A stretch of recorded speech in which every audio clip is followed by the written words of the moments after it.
This is Fit to Succeed in partnership with NordicFitnessEducation.com with host Ben Pratt.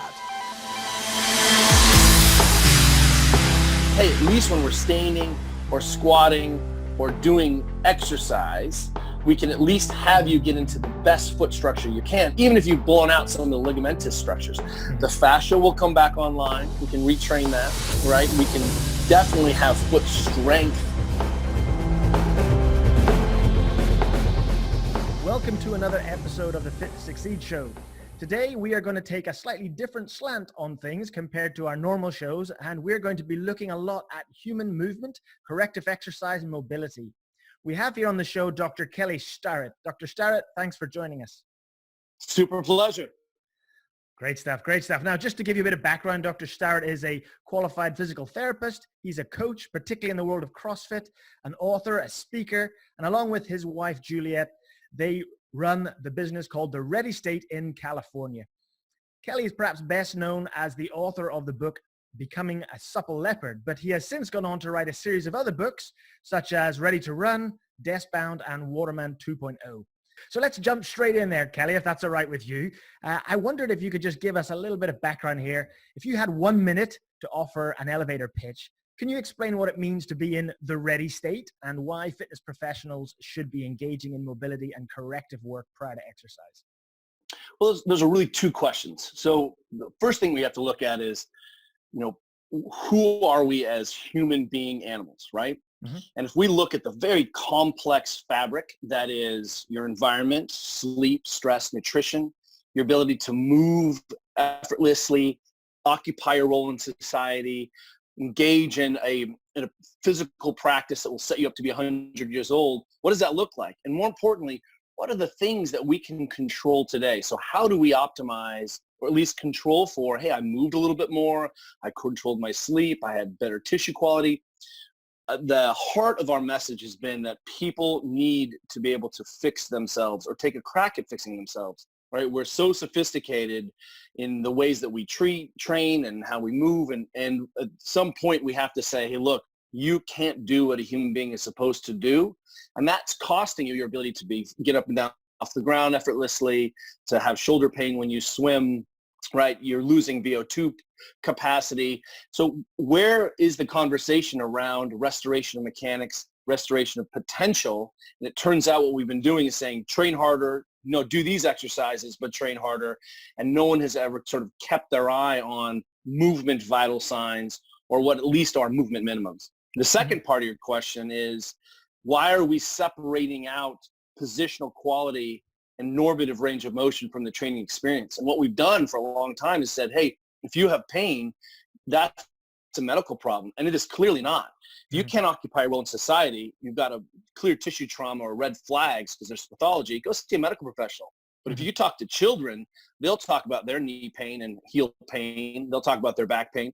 Go into a room of average people or even athletes, you'll say, hey, is pain part of your experience? And they'll say yes. And then add to that, would you define yourself as injured? And they'll say, no, I'm not injured. I'm like, are you seeing a physical therapist for that knee pain after the run? No. Well, then what's your plan? And so what we feel like is that we can think about improving position to improve capacity. We can use mobilizations to improve and restore and enhance adaptation. We can also use the same set of tools to desensitize painful tissues to get people moving again. So the short is, if you're a coach or a trainer and you're not looking at someone's limits of their position or positional capacity, then you are actually not a very good trainer. What you're doing is taking an animal and just running it through and hoping that it gets stronger and that physiology captures all problems. And we've seen that before. I mean, how strong do you need to be? If you're a soccer player, a football player, how strong do you need to be? So, I mean, do you need a 5 times body weight back squat, 7 times? Sure. I mean, at some point you're absolutely strong enough, but what we need to be doing in the gym is restoring position, talking about sleep, talking about recovery and adaptation. The gym is the only place to be able to have these conversations. Mm-hmm. I really like that concept of restoring position. Just that word restoring sort of suggests that the training that we might do can potentially pull us into poor position, or our habitual positions through jobs and work can pull us into poor position. And or injury history, or the fact that you played squash and you're a unilateral athlete, or you kick the ball with your right leg all the time. I mean, right. At some point it's okay, and that's why Pilates and yoga, all of the thinkers around strength and conditioning, all of the thinkers around corrective exercise, and have always said, hey, these are crucial components of the practice.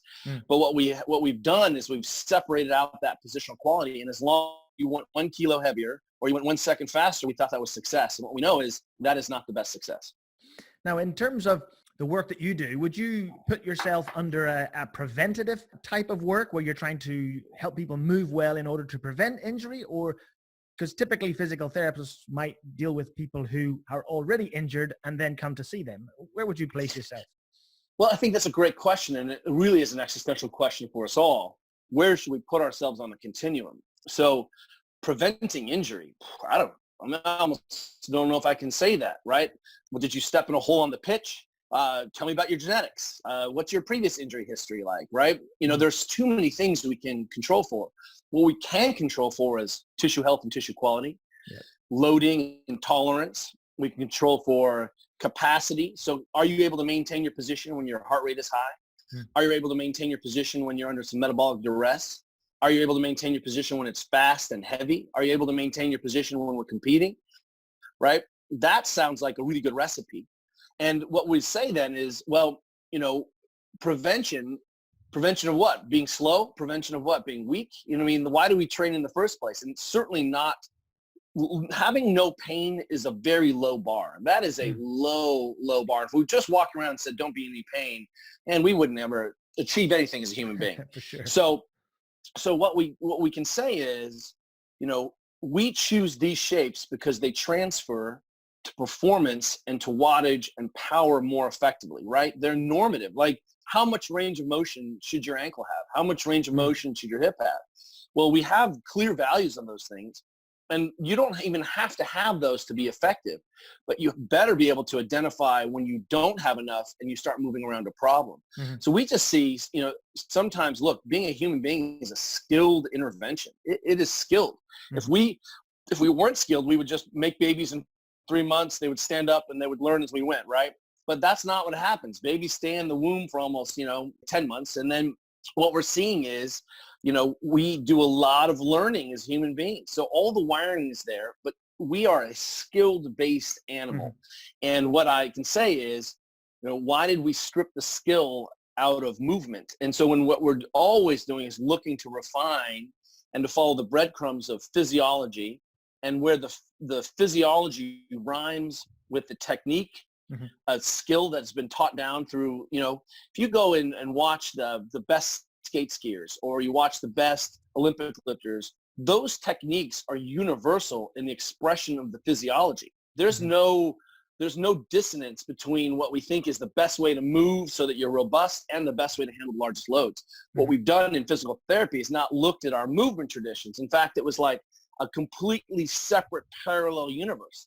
And more importantly, what physical therapists said was, anytime you had a problem, you needed a physical therapist. Well, guess what? There's not enough physical therapists, and your physical therapist is too far from the squat rack. So what's your plan? Yeah, that's a good point. That is a great point. And I totally agree with the idea that these worlds kind of need to blend a little bit more, and that the therapists should be more involved in the gym, and the people in the gym need to take a better care of their movement and how they can maintain their good position. Yeah, and what you're seeing there is that there is overlap in the skills. So the same techniques I use to restore position helps desensitize, or the same techniques someone should be able to use to desensitize and restore position. So at some point, there's a lot of low skill interventions that we said, oh, those are medical interventions. I'm like, no, they're not. If you're going to put someone under a barbell or take kids running on the pitch, right, then you should be able to identify and treat if their quads are stiff. So at some point, what we have to say is, our interventions are very clear and safe and should be deployed by the person in the context of their life. One of the things that we believe is that the physical therapist, and even the physician, is too far away from the life of the person. So where's the person spending 3 to 5 hours a week? Usually at the gym, in a training environment, right? The small class. So that's the place to have this conversation about stress and about community and and, I feelings around pain, all of those things. Plus we can train and move and sort of, and more closely conjoin the stimulus with adaptation with the diagnostic tools. So if you come into some program and they do a test on you, that's who you are today. Go ahead and jump on a flight, across the world. Go ahead and play in a rugby match over the weekend, and let me know how you test the next day. And what you're going to see is you suck. So we better be able to see what's happening in real time. We already have that language. That's called strength conditioning. Yeah, fantastic. You mentioned a couple of things there we are going to touch on. For example, you talked there about the foot and the ankle and also the hip joint. We're going to touch a little bit on those in today's conversation. But just before we get into that, you also briefly mentioned there earlier about running. And running, or I suppose we might refer to it as gait, is the fundamental human movement pattern for sure. But it appears to be... Gait and running are two different things, right? Fair point. Yes, gait is let's walking. Say walking. That's right. Because it is a different technique. Yes, indeed. Now, if we focus on running, it appears that is rarely coached in terms of exercise technique within the fit environment. Most often I see coaches just getting somebody onto a treadmill or onto a running track, and they just tell them to go and do some laps. And they very rarely offer movement coaching as to how that should be done. Why do you think that is the case, that this really quite complex movement is rarely directed in the fitness environment? Well, one is that we have leveraged the tolerance and genetic capacity of human beings. We are really tolerant. So you can run poorly for a long time before you get any feedback that maybe you're not running well. I think that's an issue, right? Okay. Even though 80% of runners are injured in a year, running is the most dangerous sport we all engage in. And if you knew it was so dangerous, if I said to you, there's an 8 out of 10 chance that your child will be injured running this year, would you be like, let's do this? You'd be like, no way. Here's a gun instead. That's much safer, right? Here's a bow and arrow and a knife. Less likely. So the key here is to think, hey, the first thing we need to do is get started. And I think we do get sometimes mixed up where, hey, we have a minute to teach technique. We have a minute to become skilled. The first thing we need to do is get you running. Then why would we treat running any different than a good push-up or pressing or bench press or front squat or kettlebell swing?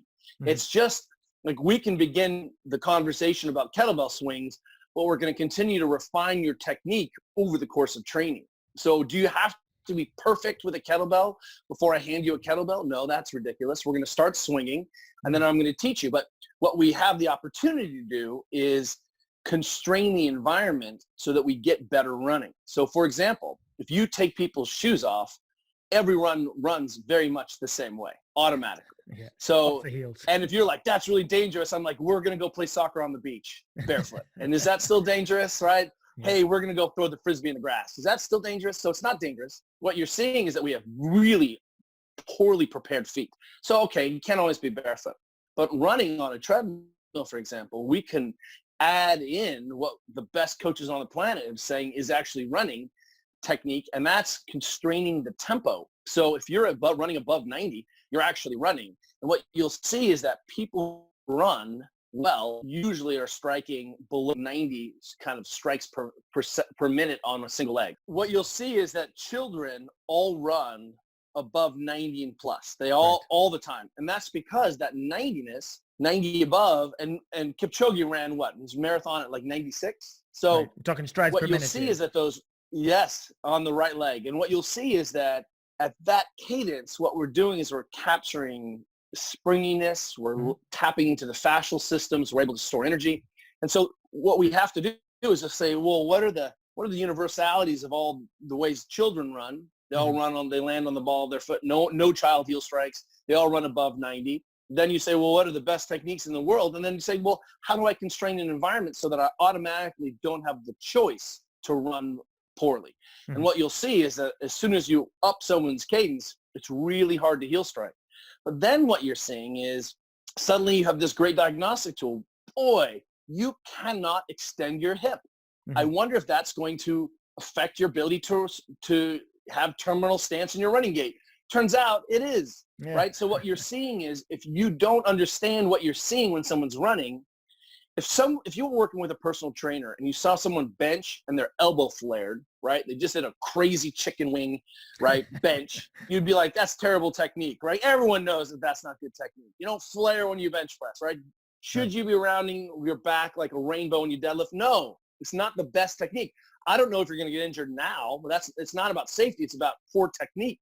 It's about skills that don't transfer. So why haven't we made the case in running so that people can be like, whoa, whoa, whoa, whoa, whoa, I don't know what you're doing there, but let's give you some technique so that you can run more effectively, and then we can layer on volume and skill and everything else. But running is the first thing that we do where I'm like, oh, put 135 on the bar. Here's 80 kilos. Here's 120 kilos. Here's 300 kilos. Great, we're going to do 300 kilo reps every day for this next month, and then we're going to do a bench marathon. That does not apply towards any thinking that we do in any other system. But since the human being is designed to run, we make that error. Yeah, I think that's really well explained. And you mentioned there that a good cadence that people should run at was 90. Now, 90 plus. 90 plus, yeah. So what are adults typically doing before they get coached and trained how to do that? What sort of cadence are they running at? They're in the 80s. Some of them are in the 70s. Right. And you can tell because they're spending so much time on the ground. It's all muscular driven. It's not fascial driven. What we fail to appreciate is the miraculous machine of the human. And look, you can run that way a long time. I guarantee you can. But you're going to need some really heavy shoes. You're not and your likelihood of having trauma and stiffness it goes through the roof.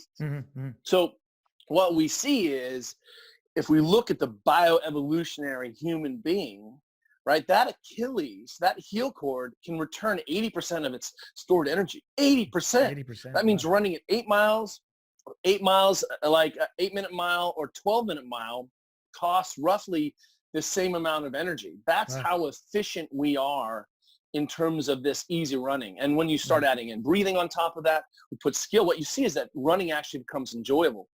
Isn't it interesting that a lot of people don't like running, and yet when you ask them to run, they run like dog crap?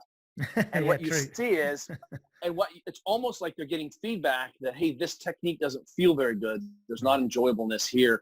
I don't like how this feels. And instead of overriding that, we should be like, why doesn't running feel good? Because everyone should be able to run. We should be working on running forever. And it's one of the easiest ways to jump. It's really just a horizontal jump. And the Russians say it best: when you stop jumping, you start dying. Yeah, good point. Now, without getting too technical here by going into things like overpronation or anything like that, two of the obvious things I sometimes have observed with regards to running are, you see sometimes people when they're running, they have a very loud impact upon the treadmill, and it makes a lot of noise each time they ground contact. So awesome, isn't it? I love it. Yeah. And the other thing that I often see is I see people where their foot almost slaps onto the treadmill, where there's almost no control when it hits. What are your thoughts as to those techniques and what might be going on there? Well, here's the deal: is that, remember, when we're working with people, people are products of their experience. So what you're seeing is an expression of a movement system and an environmental system. So there should be no judgment because we don't know what's going on. But what we're seeing is inputs your whole life, your environment, the shoes you wear, how strong your feet are, your running technique, your skill, your movement capacity, output, you're crap running, right?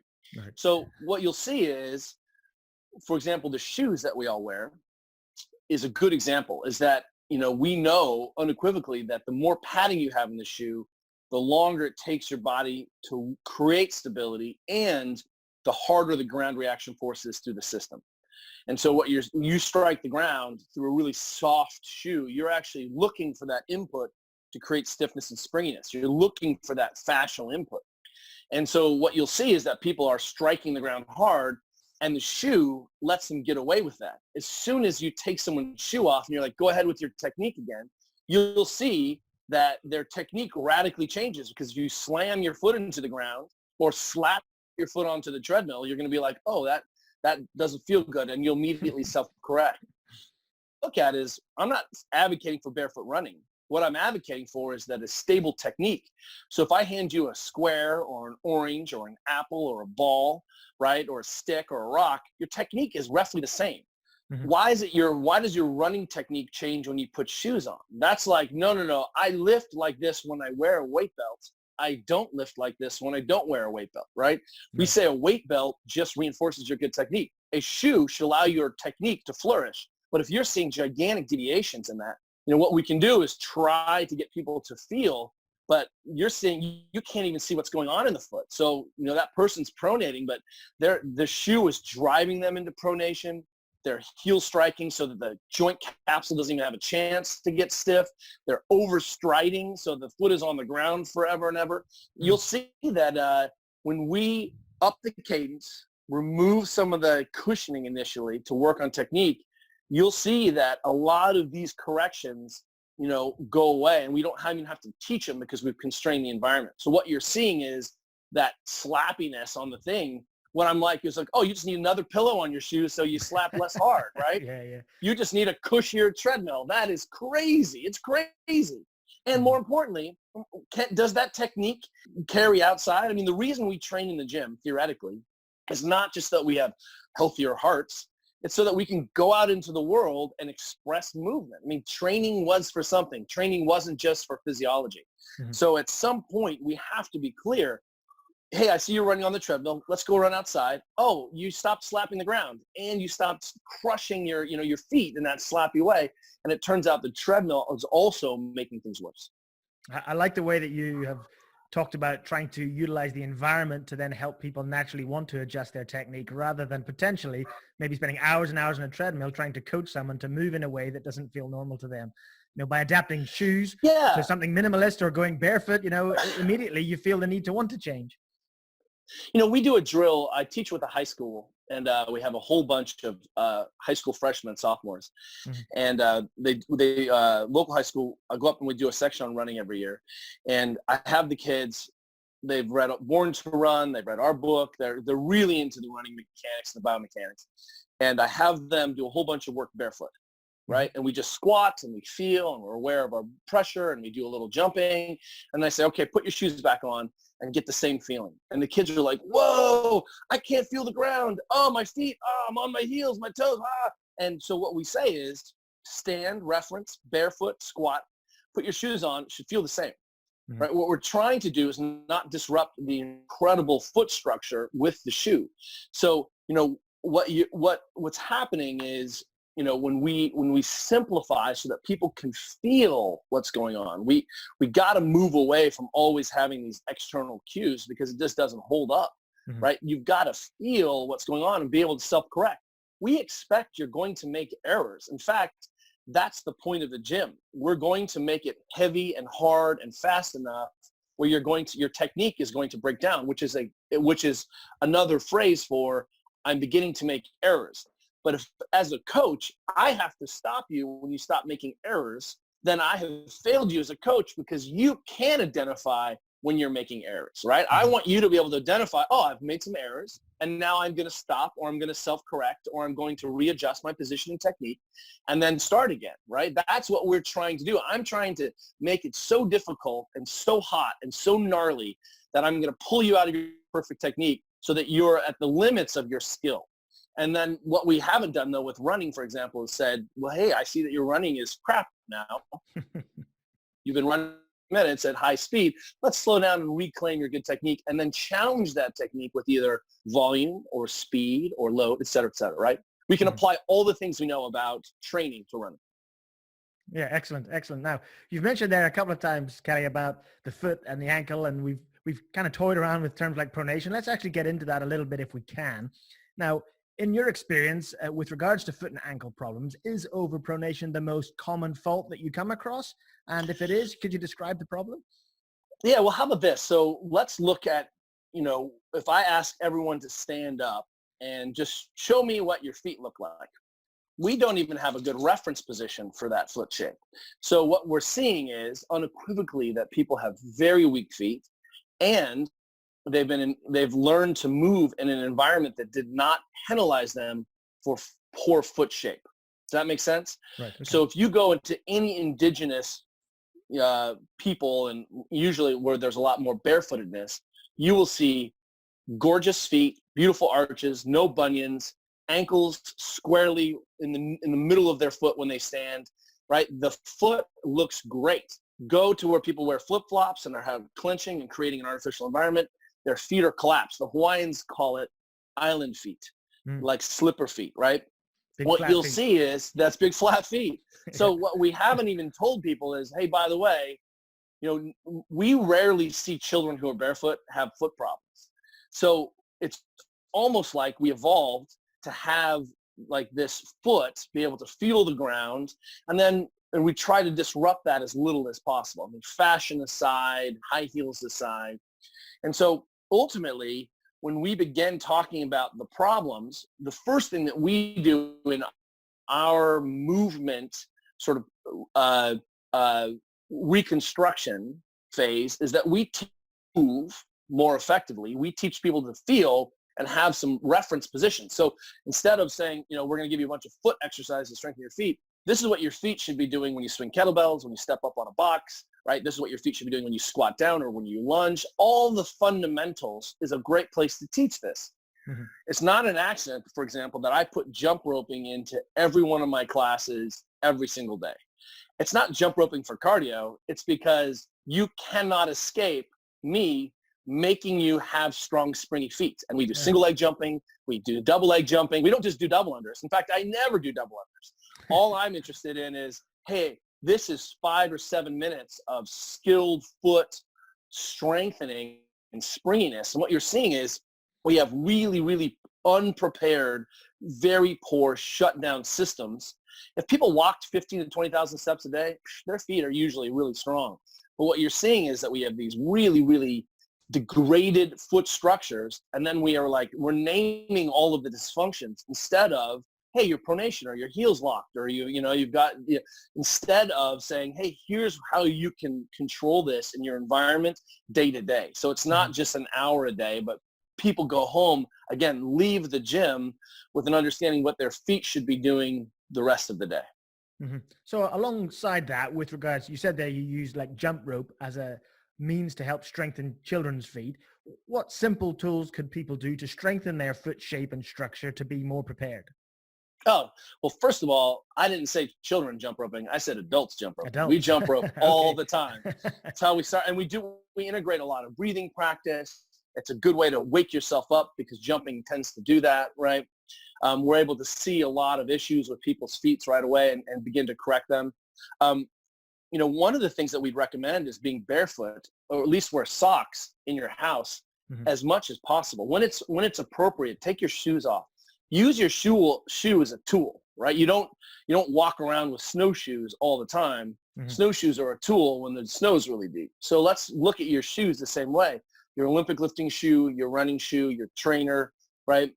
It's not an accident that indoor soccer shoes all look the same. They're flat. They're hard to tip over, right? There's zero rise in them. Why is that? Well, this shoe turned out to be really good at supporting the foot under high speed and lots of cutting. Right. So, it tells me that, hey, this is a really excellent foot choice. One of the things that, you can, if you want, engage in a lot of foot strengthening exercises. But more importantly, we just want you to use your foot correctly, because it turns out that unless you sit down in a machine, every single movement we do is a foot strengthening exercise, whether that's a lunge or a jump or a squat or jump rope, or right. It doesn't matter. We're going to need to rebuild the feet. But if you don't have a reference position or know what good foot structure should look like, then it's really difficult to come back to those basic patterns. Mm-hmm. So you're suggesting then, Kelly, that if someone had quite flat arches, maybe overpronated, if they were to just walk around barefoot more often, do some jump rope, things like that, are you suggesting that could make a difference to that foot strength? What I'm saying is that we've been teaching for a long time now. I've owned a gym for 16 years. We've never met an arch that we can't support or recreate. So it looks different. Some people are super fascial driven and have great arches, and some people have stretch out all the ligaments between the bones of their feet, and what they're left with is muscles. Mm-hmm. So at least, what we have to appreciate is that the feet have sort of 3 big structures that support them: muscular structures, fascia structures, connective tissue structures, and these ligamentous structures. Mm-hmm. But if people have stretched out the ligaments in their feet, the navicular bone is on the ground, they look like people dropped dough onto the floor. That's what your feet look like. You may not ever have a beautiful high arch again, but I guarantee you we can create some arch. And more importantly, we can put some input back into the feet. So the goal is, hey, at least when we're standing or squatting or doing exercise, we can at least have you get into the best foot structure you can, even if you've blown out some of the ligamentous structures. The fascia will come back online. We can retrain that, right? We can definitely have foot strength make a big difference for those intrinsics. Saw someone recently, our friends at the Foot Collective, described this as the foot has a core. It's like a core musculature of your trunk, right? All of those systems work together. Which one of your trunk muscles isn't important? They're all important. Which one of your foot muscles is weak? Well, they're all weak. They're all like, they work as a system. Right. So what I'm telling you is the best thing you can do is start today to have some input. And a lot of people are super shut down. You know, one of our friends, Jill Miller, you know, realized, and what we saw was that a lot of the soft tissue work that we were doing, just rolling your foot on a roller, rolling on a ball, is just putting some input back into the system. So you can actually feel the ground, you can sense your position, and it's not an accident that we measure standing, you know, single leg, eyes open or eyes closed balance testing as one of our metrics. So we use a Sparta sports system at our gym, and it's the SOLEC, it's single leg, eyes closed, basically. Standing one leg, eyes closed. That's what SOLEC stands for. That must be interesting. That's right. Well, what you see is that if you have good ankle range of motion and strong feet, you don't wobble. And for those of us who don't have this good foot system and awareness, they fall over and put the foot down a ton. So, you know, you should be able to see this, and it's easy to, while you're washing the dishes, to stand on one foot. You know, you should be testing this and be obsessed with your balance, because whether, you know, I just lost an aunt the day before yesterday. She just passed away. She was 101 years old and lived by herself. But she was 101 and lived by herself. So what is your plan to be 101? And the thing that ultimately killed her was that she fell and broke her arm, went to the hospital, and then just went to sleep. And again, let me just say that she fell. And so what I realize, and what we all realize, is the thing that puts us into the hospital, and when we get beyond 65, 70, the number one predictor of death is falling and fracturing, because once you end up in that hospital and can't move your toes. So at no point should we be not sitting on the ground. At no point should we be not walking. At no point should we not be obsessing about our balance, because those are systems that are hard to get back online. But it turns out we already have the language. It's called play. It's called barefootedness. It's called dancing. It just doesn't matter what your solution is, but you should obsess about it today. Yeah, it sounds like you're such an advocate for good human movement. It's fantastic to hear. I wonder if rather than waiting for a physical problem potentially to manifest itself, what preventative steps would you suggest to the listeners today that they could start doing at home to improve their movement each day? Well, you know, the first thing I would say is, are you sleeping? So I don't believe that you're sleeping. So when I work with someone or an elite group now, I'm like, you have to prove it to me. We use WHOOP, W-H-O-O-P. You can use whatever system you want, but I need to believe, I actually need to see that you're sleeping. And I need to see the quality of that sleep, because the amount of self-medication going on between alcohol and coffee and Ambien and THC and Adderall, people are lying about how, when they go to sleep, what they're doing in bed, right, the quality of their sleep. So I can't even really tell what's going on with your pain sensitivity, with your movement quality, with your injury prediction, unless we sort out your sleep. Second, you need to move more during the day. So it doesn't matter if you train, I still want you to walk a lot. Right. And if once you've crossed over that 8,000 to 10,000 steps, this is to decongest as a human. This is just to load the Achilles, load the feet. We just need that much repetition to have these things sort of be robust. You know, one of the things that, you know, it turns out maybe it's 8,000 steps, maybe for you it's 14,000. It doesn't matter. But what we see is if you're under 5,000 steps a day, which a lot of people are, most people are, then you are falling into what we classify as a sedentary lifestyle. So you're asking me to have a real nuanced conversation about, you know, your foot mechanics and your running, but you don't sleep and you don't move very much and you probably eat like a jerk. And, you know, all of a sudden I'm like, well, what are we doing? I'm throwing a lot of Band-Aids at you. So the first thing you can do is that. Second is that you can begin a simple conversation around your body just by putting some inputs into it. Do I think you need a movement practice? Yes. That could be yoga, Pilates, CrossFit, functional training.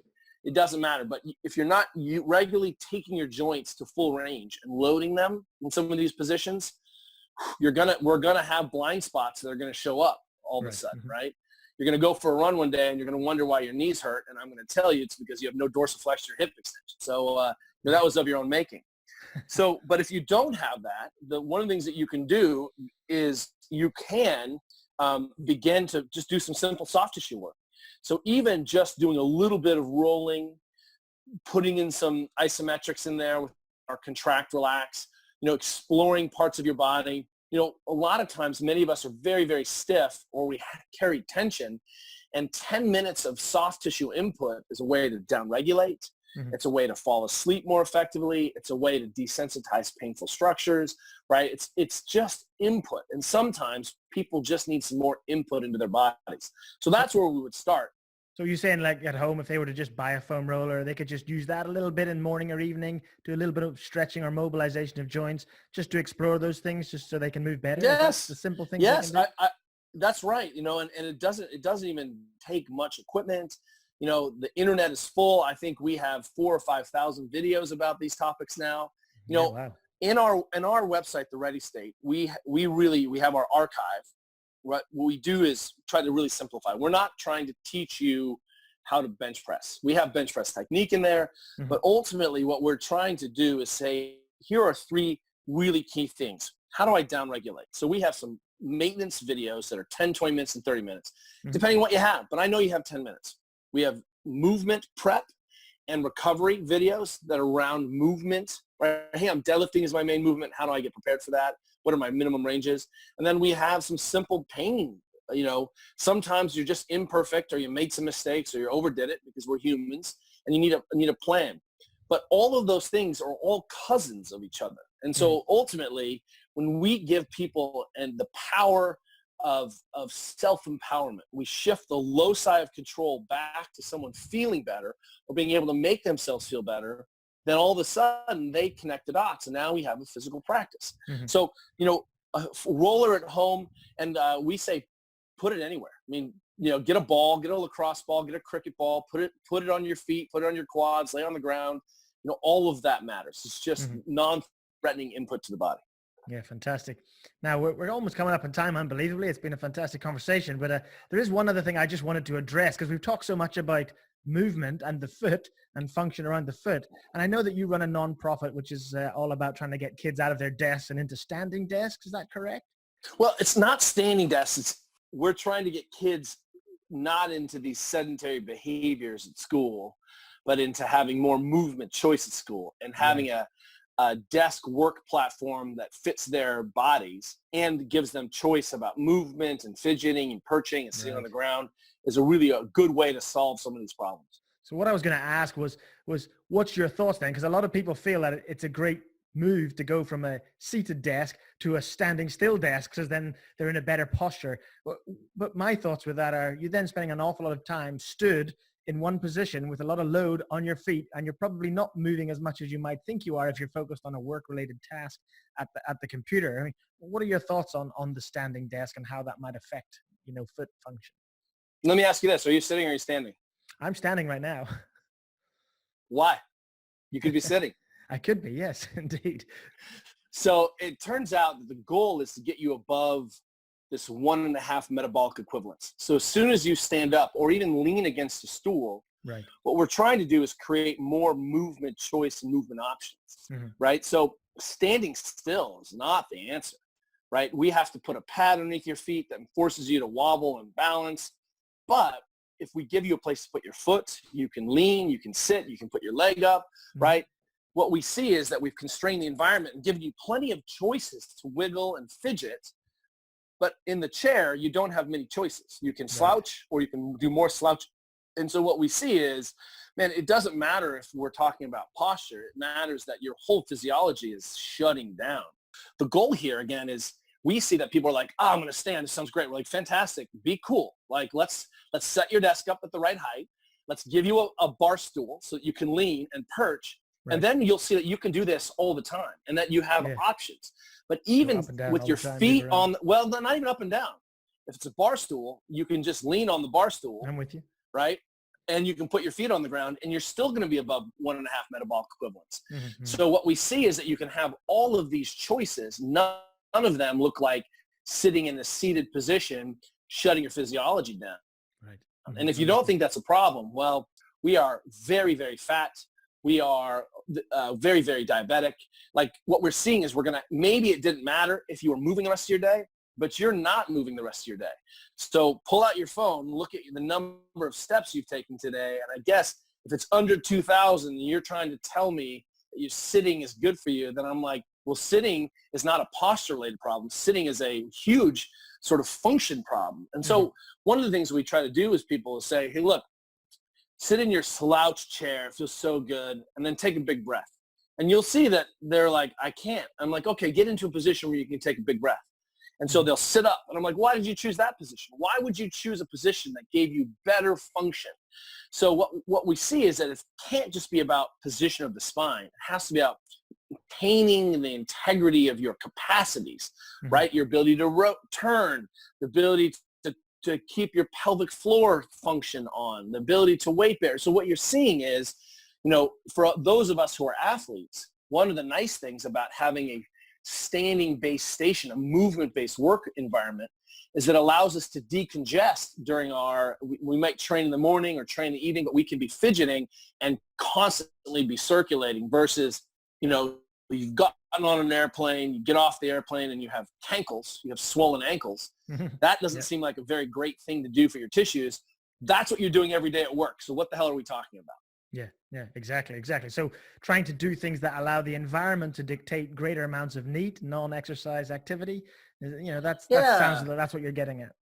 Yeah, great studies that looked at, the smokers in the building were the healthiest people in the building, right? Because the further you put the smoking area away from the office, the further they had to walk to smoke, right? They had to get up every, half hour and have a smoke break.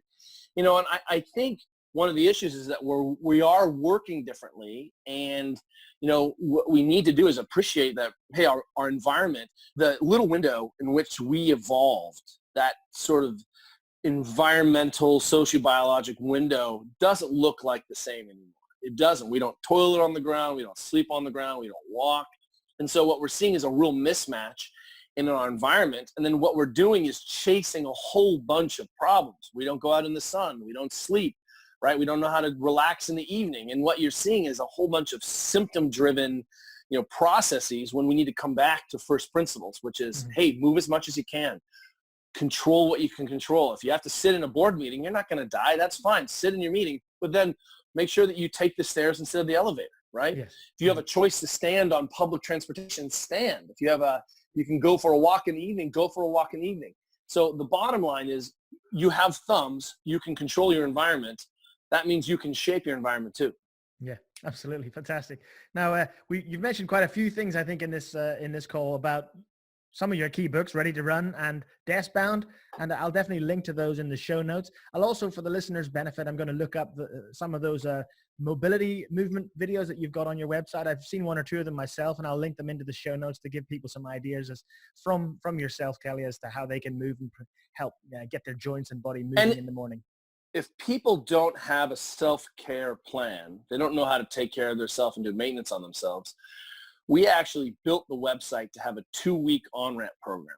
So it's free for 2 weeks. And in that 2 weeks, we'll teach you the fundamentals, a little bit of video every day. We'll teach you how to do the basics so that you can begin a conversation. If you just took our 2-week on-ramp beginners program, you can cancel after 2 weeks. But what you'll see is, wow, I learned how to basically do some really simple maintenance on myself. I know how to use a foam roller. I know if I don't have a foam roller, I can integrate my breathing. We've taught you how to do that in the first 2 weeks. And what you'll see is that you can come out and begin to just figure out how to lace this in. Because what we don't need to do is add more complexity to people's lives. The reason we try to do all our soft tissue work at home in the evening is that we know that before you go to bed, there's nothing going on. You're watching TV, you're on Instagram, you're not doing anything. You got 10 minutes to take care of your body then. So let's not worry about trying to work that into your day. Just give me 10 minutes in the evening. And so can they sign up to that right on your homepage? That's right. It's our basic on-ramp program. We have a 2-week trial, and we built that so that we could at least give people a dose for even people who couldn't afford the program, which is very cheap. But if people don't want to jump into the program, we've at least given them a gift of 2 weeks of figuring out how to do this thing. Mm-hmm. Another thing we do a lot of in our Instagram and YouTube channels is that I teach every day. There's not lots and lots of fluff photos of jacked girls and dogs. That's not our thing.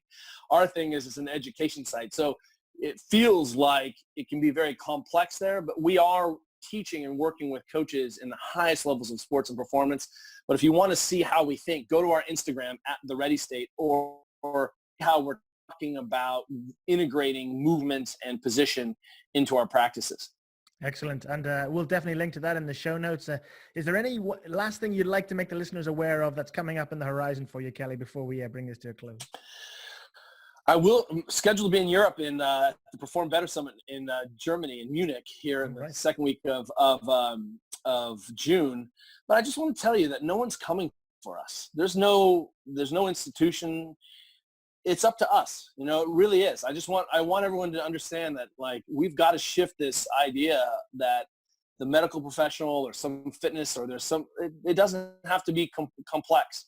We see that the revolution is happening in people's homes, that if you have a kettlebell and a jump rope, maybe you have a pull-up bar, you can really go a long way in your kitchen. And with a lacrosse ball and a foam roller, you can become very, very sophisticated and begin a really sophisticated long-term movement practice without a lot of equipment, without a lot of money. And, you'll be shocked at how far you can go in your house. And I think that's really where we're going to have to continue to shift, is serve people via the phone and empower people to be able to make these choices, give them the choices in the context of their own lives, which are busy and crazy. Yeah, absolutely. I totally agree. And, Nordic Fitness Education is an online training provider, and we think exactly the same process. How do we educate people in their homes, from their phones, from their own environment? Yes. I totally agree. It's so good. And really is. And that's how we're going to move the needle, is that there's enough small communities and tribes where people are, learning something and then applying it and able to do it you don't need a university. You don't need a fancy gym membership. You need a little tiny space. Like sometimes we kid around and we're like, I'm pretty sure I could get you to go to the Olympics in the space of your bathroom, I mean, the Olympic lifting is going to be tricky in there, but, and you might be able to get all the equipment in there, but you don't need a lot of space, and you don't have to be very sophisticated to do the basics. And I think what we confuse is we need to have the all-encompassing elite program. We don't.